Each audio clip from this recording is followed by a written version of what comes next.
Me han invitado a hacer algunos comentarios que trataré de que sean muy acotados, muy juiciosos, a veces me exalto, sobre el tema de las conversaciones de paz en La Habana. En razón de que he tenido la oportunidad de acompañar el proceso en esta fase prácticamente desde su comienzo, porque fui invitado a instalar un foro sobre desarrollo agrario que se convocó en diciembre del 2012, precisamente a raíz de la iniciación de las conversaciones, que fue supremamente interesante porque fue un foro en el que se logró una participación de cerca de 1.200 personas que venían representando otras tantas organizaciones campesinas. Es decir, esto me parece que es una nota muy importante que sigue sonando, sigue repercutiendo en todo el proceso que estamos viviendo en este momento. En esa coyuntura se dio también el cierre de una gran consulta que hicieron las comisiones de paz del Congreso, Cámara y Senado, a cientos de comunidades. Y lo que me parece particularmente importante destacar es que la síntesis de esas consultas, tanto la que realizaron las comisiones del Congreso como la que se hizo en esa oportunidad, en ese foro, construyeron de una u otra manera la fortaleza del planteamiento del primer punto de la agenda, que era el tema agrario. Algunas personas desde las ciudades han dicho, no, pues es que no tenía por qué ser un tema agrario porque hay otros temas. Y el desarrollo que hemos tenido en este par de años, pues nos ha mostrado la importancia de que este tema hubiera tenido el primer lugar en la agenda. Otros temas fueron incorporados y yo quiero destacar en este momento dos por las circunstancias que nos acercan, es decir, cómo hay un puente entre lo que se planteó para el desarrollo de las conversaciones de La Habana y lo que ustedes están planteando en este foro. El tema del narcotráfico y el tema de la participación política. Es decir, son tres temas que van muy de la mano.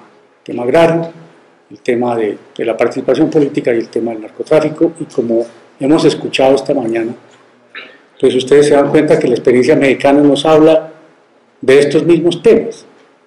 Es decir, estamos en una guerra donde estos temas son fundamentales, no solo por el diagnóstico, sino por las acciones que nosotros tenemos que proyectar ante esa problemática. Tuve oportunidad posteriormente de ir a La Habana para conversar con las personas de la mesa en torno nuevamente al tema agrario y también al tema del narcotráfico. Con respecto al tema del narcotráfico, pues me asistía la experiencia que había yo podido tener en el caso del Guaviare. Yo estuve al frente de una entidad de investigaciones, una entidad que se llama el Instituto Amazónico de Investigaciones, SINCHI, y estuvimos trabajando muy estrechamente con los colonos del Guaviare y del Caquetá, precisamente en el tema de la sustitución de cultivos. En ese instituto teníamos una serie de trabajos de investigación con campesinos, con colonos, sobre el tema de estos cultivos y las posibilidades de generar otras alternativas de ingresos que permitieran de una u otra manera defender el arraigo de los campesinos en estos espacios.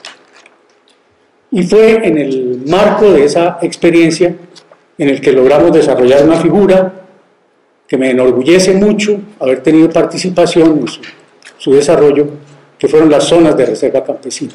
Es decir, nacieron en esta coyuntura con otra serie de compañeros como Alfredo Molano, en fin, con varios investigadores como comprometidos en la causa popular, y logramos construir una figura que precisamente la Javeriana evaluó en su primera etapa.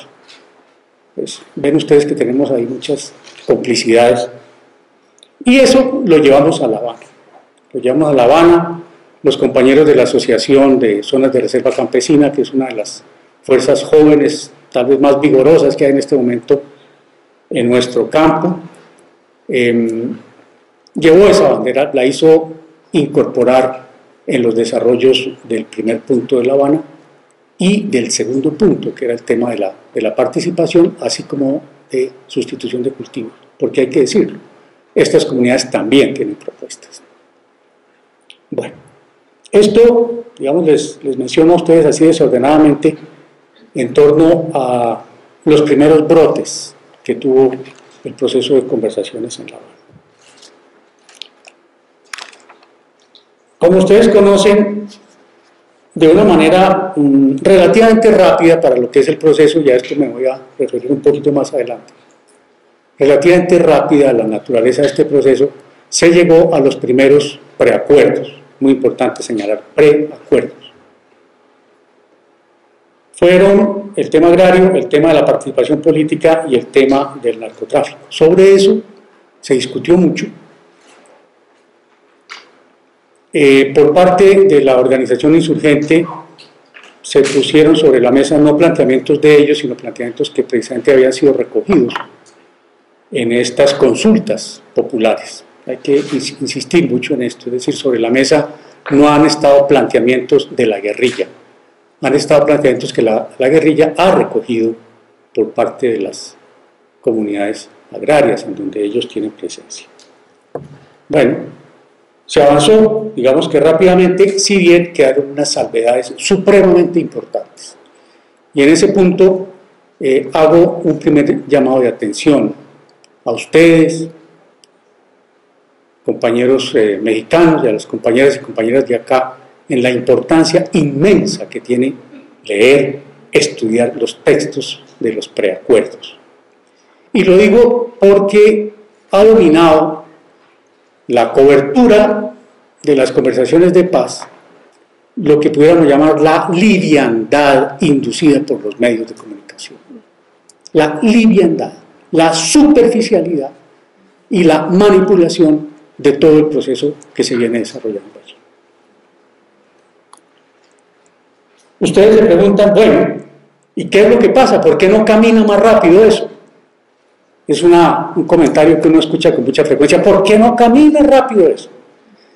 El presidente de la República, el doctor Juan Manuel Santos, sale con una gran frecuencia a decir, nos preocupa que esto no camine, nos preocupa que tenemos que acelerar la firma de los acuerdos. Pero es solamente una de las voces que está señalando esto, porque encontramos inclusive en este momento el delegado por parte del gobierno de los Estados Unidos, el señor Aronson, que dice, bueno, hay que acelerar, hay que acelerar. Y evidentemente yo creo que no interesa ponerle palos en la rueda, pero al leer con cuidado, al tratar de desentrañar los componentes de esta maraña en la que se ha ido convirtiendo el proceso de conversaciones de la paz, entiende uno por qué la demora. Y yo ya les mencionaba a ustedes, hay una serie de salvedades en los preacuerdos que son fundamentales, que son inclusive más importantes que los propios acuerdos o preacuerdos a los que se ha llegado. Fíjense que en el primer punto, el tema agrario, las salvedades tienen que ver con la inversión externa, la revisión de los tratados de libre comercio y el tema de la minería, nada menos. Eso no se puede resolver de la noche a la mañana, como lo quisieran algunos. Son temas de gran profundidad y que no se van a resolver en La Habana. Llama la atención, y precisamente me destaco la presencia de voceros internacionales, personas, pues, representantes internacionales, como el señor Aronson y otras personas que están en La Habana, de una u otra manera, influyendo sobre la dinámica de los diálogos, o tratando de influir sobre la dinámica de los diálogos. Porque por primera vez, en un larguísimo proceso de conversaciones de paz, que no empezó en 2012, empezó mucho más atrás, tenemos nosotros esa presencia internacional tan importante. En el Caguán había venido inclusive el presidente de la Bolsa de Nueva York, vinieron algunas otras personas, pero la relevancia de los personajes que han venido ahora le comienza a uno a explicar un poco más la profundidad de este proceso. Y resulta que esa urgencia de que se firmen los procesos de paz, que se firmen los acuerdos de paz, obviamente está vinculada a los grandes intereses no internos, externos al país. Las grandes inversiones que tienen que ver con minería, con extranjerización de tierras, fundamentalmente. Es decir, esas son las grandes presiones que están tratando de que de la noche a la mañana el país cuente con una paz express. Es decir, que de repente se olviden 60 años de guerra y al afán de estos sectores se llegue a unos acuerdos que no van a significar la paz. Me parece que esto es fundamental entenderlo. En el caso, yo creo que muy lejano de que se llegara a firmar con la velocidad que se quiere por parte de los voceros del gobierno, no tendríamos la paz a la vuelta de la esquina, ni muchísimo menos. Y me parece que al lado de del factor de los intereses externos en estas grandes inversiones para que se facilite la paz, entre comillas, en Colombia, pues hay otra serie de elementos, y en las intervenciones que se hacían ahora la palabra saltó, hizo presencia, la geopolítica.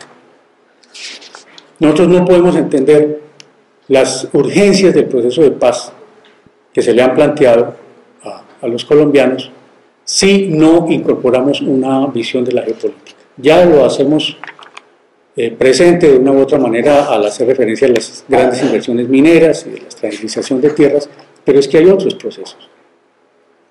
Posiblemente para ustedes no es un secreto que Colombia tiene acordadas con Estados Unidos la presencia de 7 bases militares de carácter estratégico, bases militares que tienen capacidad de dar soporte a operaciones que cubren hasta la Patagonia, como es la base de Palanquero.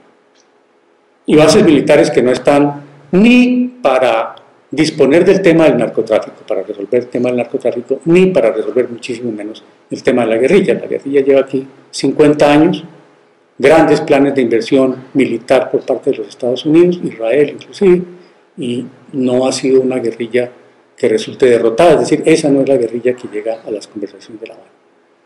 Es decir, el tema de la geopolítica y la presencia militar de los Estados Unidos con una perspectiva estratégica es lo que tenemos que tener en cuenta. Máxime cuando el gobierno de Colombia ofreció su articulación con la OTAN. Entonces ese es otro tema que me parece que lo tenemos que tener en consideración cuando hablamos del proceso de paz en Colombia.